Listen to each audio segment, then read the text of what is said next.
საქართველოს, თურქეთი, აზერბაიჯანი გლობალური დაძაბულობის ფონზე რეგიონული თანამშრომლობის ფორმატი ძლიერდება. სამი ქვეყნის პირველი დიპლომატების შეხვედრის ადგილი ამჯერად სტამბოლია, რომელმაც დღეს სამხრივ მინისტერიალს უმასპინძლა.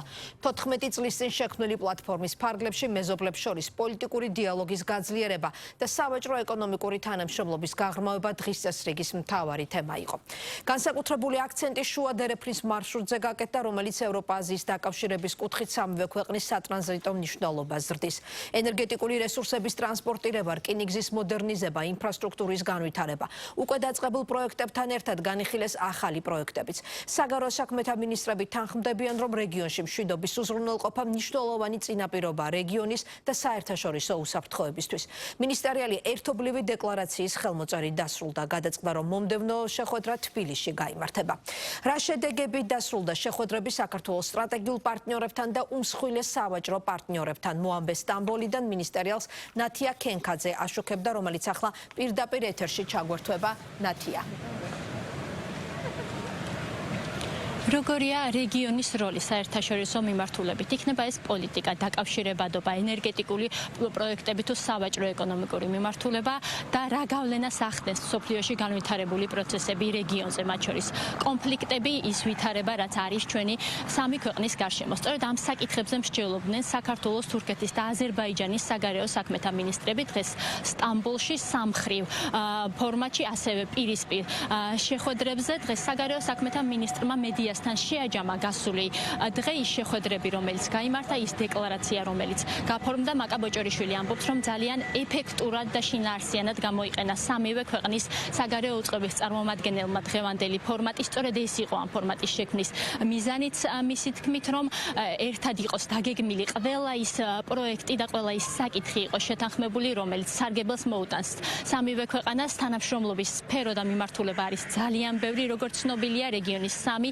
ქვეყანა, სამი პარტნიორი ქვეყანა ძალიან ბევრი მიმართულებით, მათ შორის საერთაშორისო პროექტების კუთხით თანამშრომლობს და დღეს ამაზეც რა თქმა უნდა იყო საუბარი, რა უნდა გაკეთდეს იმისთვის, რომ ჩვენი ქვეყნების რეგიონის როლი კიდევ უფრო მეტად გაიზარდოს და გახდეს მნიშვნელოვანი გლობალური თვალსაზრისით, როგორც საგარეო საქმეთა მინისტრმა განაცხადა. ამ მიმართულებით გარკვეული სამომავლო გეგმები დღევანდელ შეხვედრაზე დაისახა. საუბარი შეეხო ასევე რეგიონში არსებულ ვითარებას და საქართველოს საგარეო უწყების ხელმძღვანელმა კიდევ ერთხელ გადაუხადა მადლობა კოლეგებს მათი ქვეყნების მხრიდან საქართველოს ტერიტორიული მთლიანობის და სუვერენიტეტის მხარდაჭერისთვის, რასაც ისინი ყველა ფორმატში აფიქსირებენ.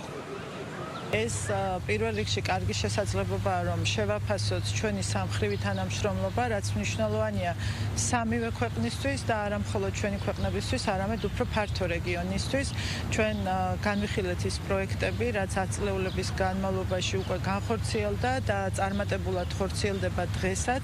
ასევე მსჯელეთ იმ სამომავლო გეგმებზე, თუ როგორ შეიძლება განავითაროთ თანამშრომლობა სხვადასხვა მიმართულებით, იმისათვის, რომ სამი ქვეყნის როლი განსაკუთრებით დაკავშირებადობის კონტექსტში უფრო უკეთ იყოს წარმოჩენილი და უკეთ იყოს განხორციელებული.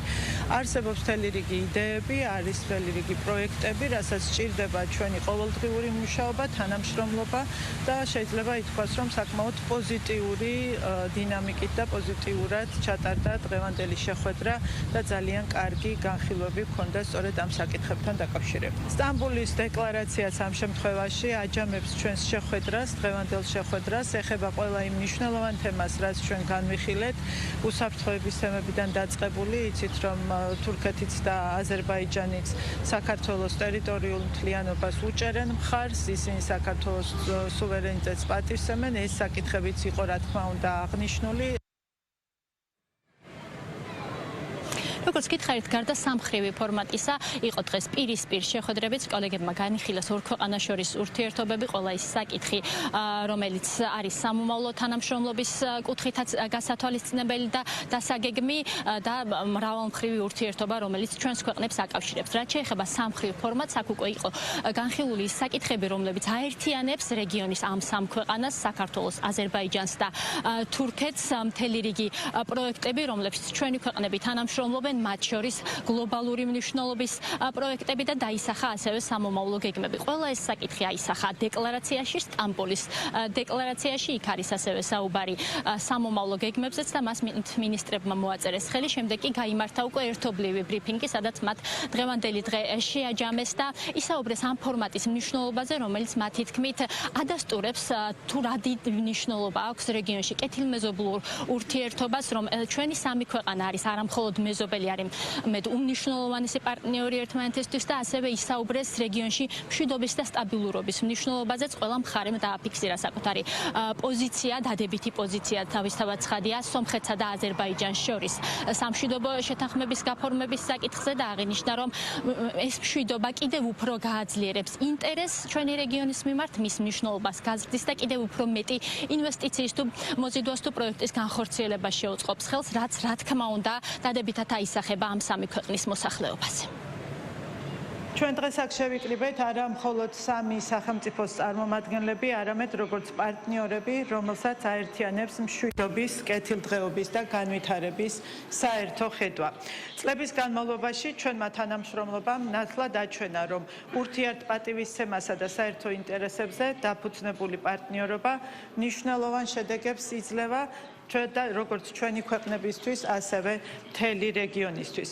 საქართველო, თურქეთი და აზერბაიჯანი წლების განმავლობაში წარმოადგენდნენ წარმატებული რეგიონული თანამშრომლობის საუკეთესო მაგალითს, რომელიც ეფუძნება თანასწორობას, ურთიერთპატივისცემას და საერთო ინტერესების გათვალისწინებას.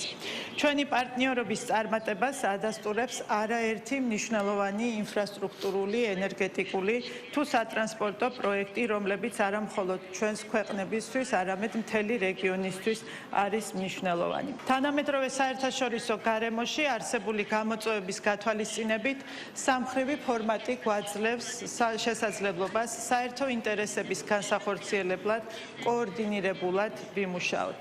დღეს ჩემს კოლეგებთან ერთად განვიხილეთ რეგიონსა და მსოფლიოში მიმდინარე პროცესები, არსებული გამოწვევები და თანამშრომლობის შემდგომი განვითარების და გაძლიერების პერსპექტივები. საქართველოს ორი რეგიონის, აფხაზეთის და სამხრეთ ოსეთის ოკუპაცია რუსეთის მიერ და საქართველოს ოკუპირებულ ტერიტორიებზე არსებული ვითარება წარმოადგენს უსაფრთხოების გამოწვევას არა მხოლოდ საქართველოსთვის, არამედ მთლიანად რეგიონისთვის.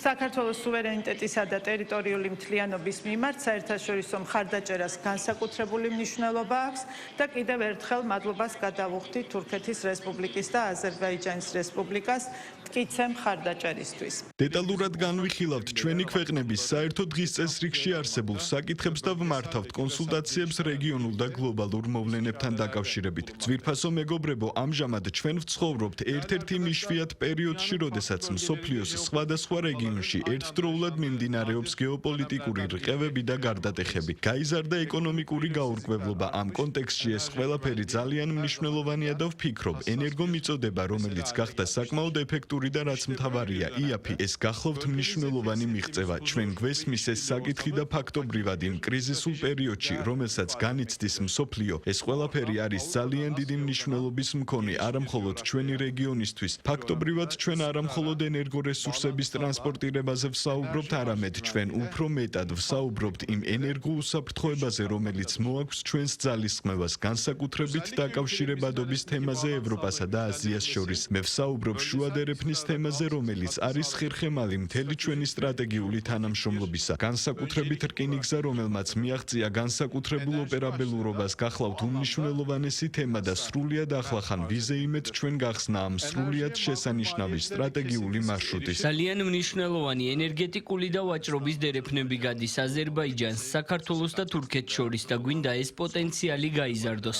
სწორედ ამიტომ განვახორციელეთ და გავიყვანეთ ბაქო-თბილისი-ჯეიჰანის, ბაქო-თბილისი-ერზრუმის მილსადენი, ისე რომ გადავიქეცით ნამდვილ გზაჯვარედინად ამ ენერგომატარებლების გატარების მხრივ. ამით ჩვენ შევძელით რეგიონული დაკავშირებადობის განხორციელება, რამაც საბოლოო ჯამში გამოიწვია ამ სამ ქვეყანაში კეთილდღეობის გაზრდა. მოსახლეობის სასარგებლოდ და ყველაზე მნიშვნელოვანი ასპექტი გახლავთ ის, რომ ეს თანამშრომლობა ჩვენს ქვეყნებს შორის არ აქვს მნიშვნელობა, რაოდენ მნიშვნელოვანიც უნდა იყოს ეს დანარჩენი მსოფლიოსთვის. მას პირველ რიგში ორმხრივი ძალიან დიდი მნიშვნელობა გააჩნია თავად ქვეყნებს შორის ურთიერთობის მუშაობისთვის. ამიტომ მუდმივად უმუშაობთ ერთად, მუდამოდ თანამშრომლობთ როგორც თავდაცვის სამინისტროსთან, ისე ეკონომიკის სამინისტროსთან, რომ ჩვენი გეგმები და პროექტები სწორედ ამ ინსტიტუტების ჩართულობით განვავითაროთ. ამ ზემოხსენებული პროექტების გარდა ჩვენ დავსახეთ ახალ პროექტებზე შემდგომი თანამშრომლობა და მუშაობის გაგრძელება.